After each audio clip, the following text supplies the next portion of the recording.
Thanks a lot, Express Group, for having me over.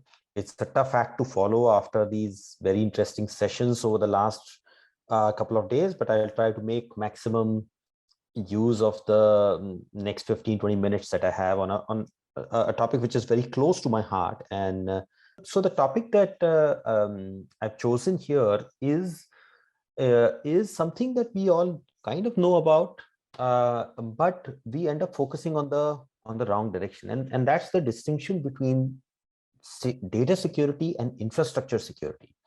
And most of our initiatives, or most of our view of security and privacy and governance and so on, are based on very archaic notions of infrastructure security. So you need to either secure the network, or secure the device, or secure the application that is processing that data, and so on. And what enterprises are realizing is that most of this infrastructure is now going outside of the command and control of the enterprise. So networks are all public. We are all logged into these sessions. Most of us, at least, are logged into this session using our home network, right?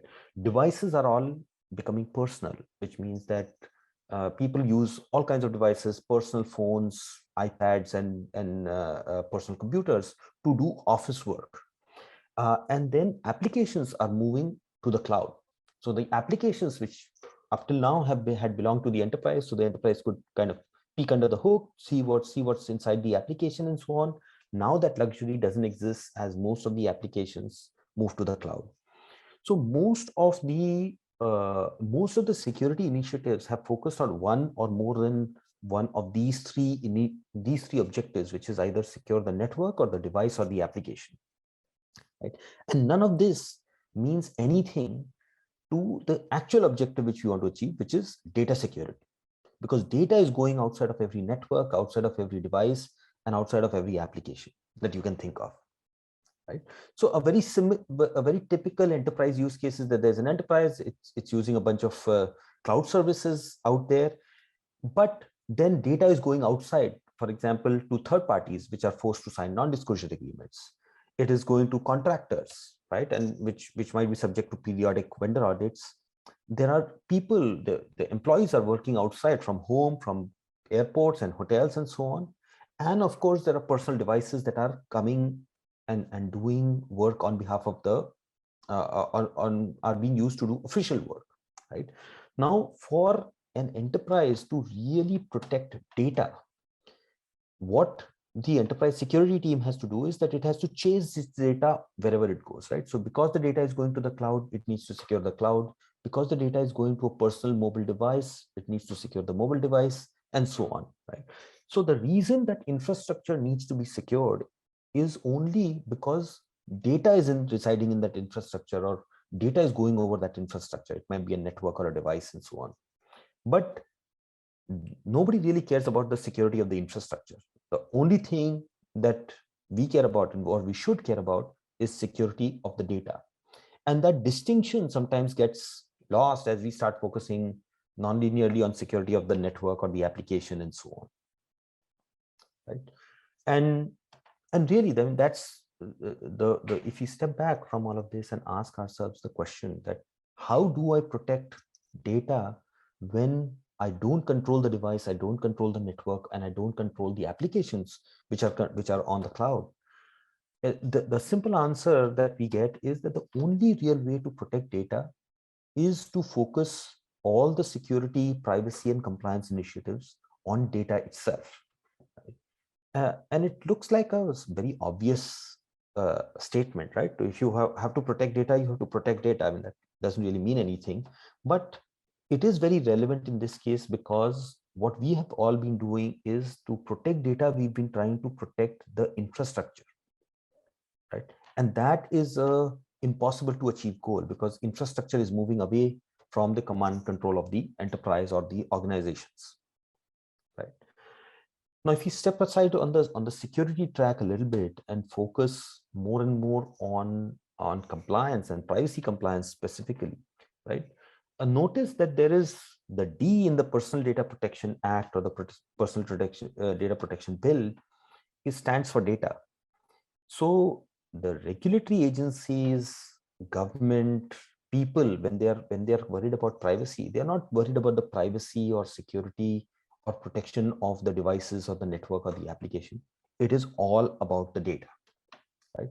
And however much security and privacy we put into our infrastructure, right, it doesn't mean anything if the data itself is not secured and held private, right? I might be saying the same thing, a couple of different ways, but it is very important to make that distinction, because it can make fundamental changes to the way we look at things. We look at security initiatives, we look at privacy initiatives, and so on. Right? And if we look at this compliance to this privacy regulation as the goal, then sovereignty and localization of that data is in direct conflict with public cloud adoption, right? Public cloud providers, the large ones like Microsoft and Google and Salesforce and so on, their whole business is dependent on being able to centralize infrastructure across countries, across companies, and so on. And that's why it's called public cloud. But sovereignty and localization means that, hey, the data for Maharashtra should remain in Maharashtra, or data for India should remain in India, and so on, which is in direct conflict with public cloud adoption. Now, what data-centric security can do is, let's define data-centric security. Data-centric security is very simply security that is embedded into the data itself. So a document or an email, for example, as an element of data, itself carries with it its own security, privacy, and compliance policy. So if that document, for example, contains health records or it contains credit card data, the document itself knows that I'm the document. I know that I contain credit card data, and therefore I should not leave the enterprise, or I should not be taken outside of India, or any of this. And now the document or the email itself will make sure that all these controls are implemented, right? So these controls are, number one, who can access this piece of information, what can each of these people do, so who can see it, who can make changes to it, and so on, how long can they continue to access it, and from there. So these are very, very granular controls now that can be embedded into the data itself so that it is secured and private. Right? The effect that it does is that it separates the data from its control. So the control can still remain with the enterprise, and the data can go to the cloud or to an external agency or to a entity in a different country. But the control of the data can remain, for example, in India, right?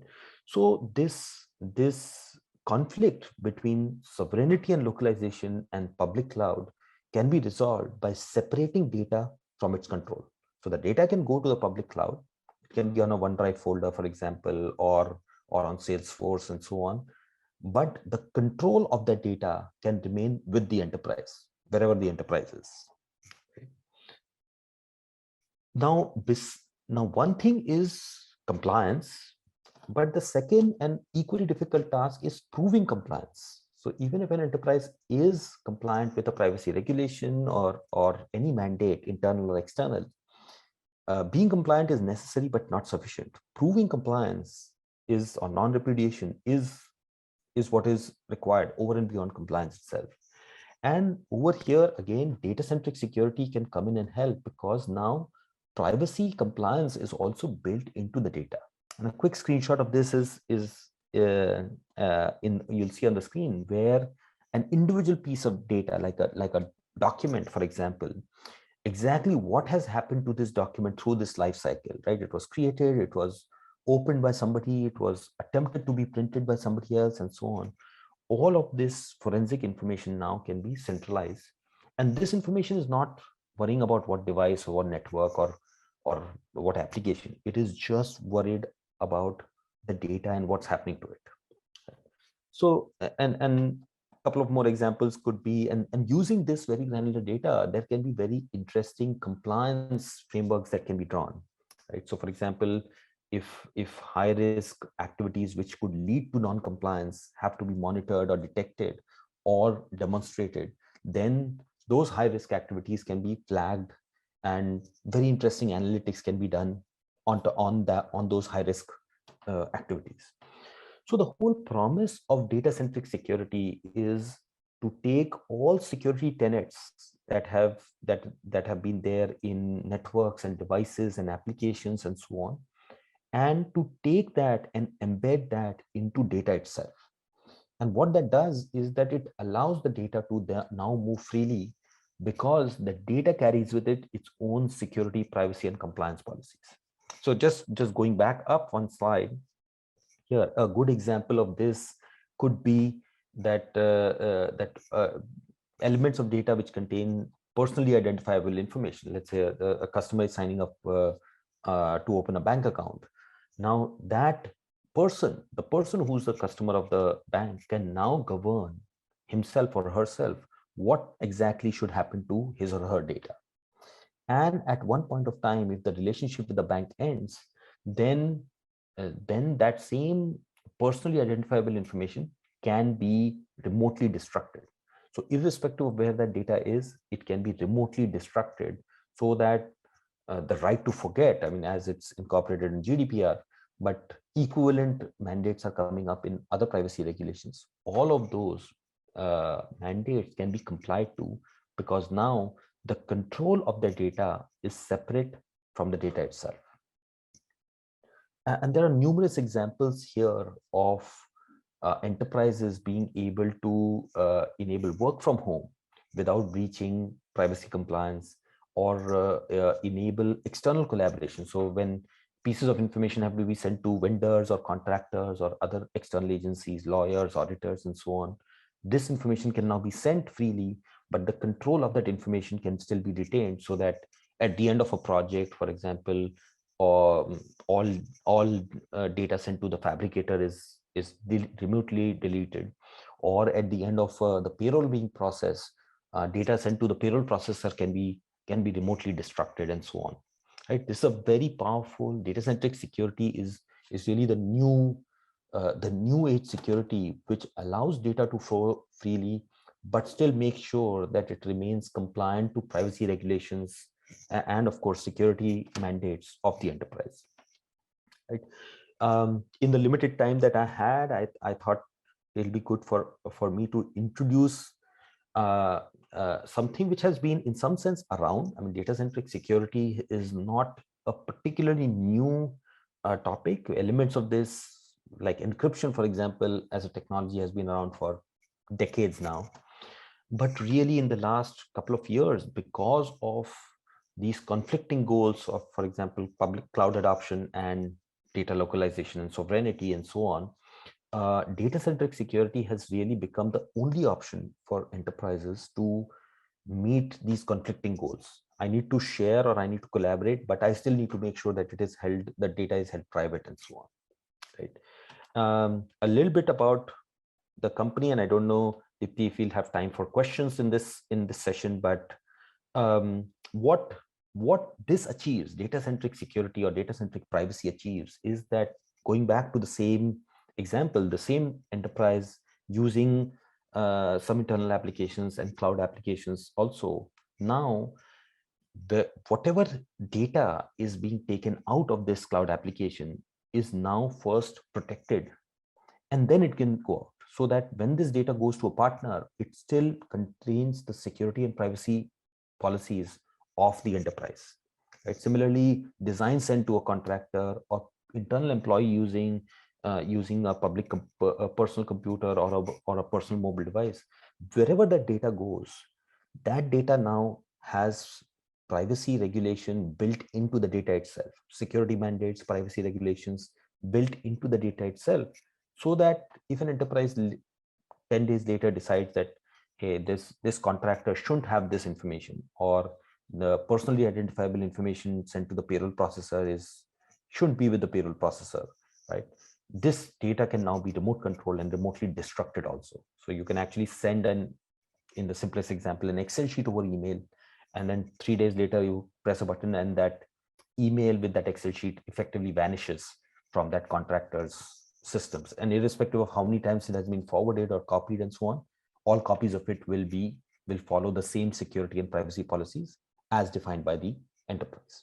This is a very powerful concept, and numerous and I work for Seclore, and numerous agencies, financial services agencies, manufacturing, government agencies all around the world, including in India, use data-centric security to meet goals like security of data on the cloud, or security of data going to third parties, or security of data just which is within the enterprise also, but it needs to be, there is just not enough network, application, and device level controls that can be put, right?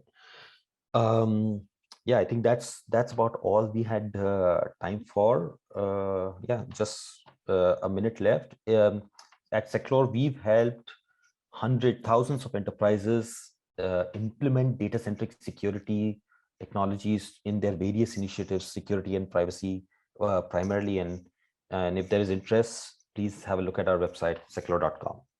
Yeah. Thank you. Thanks a lot.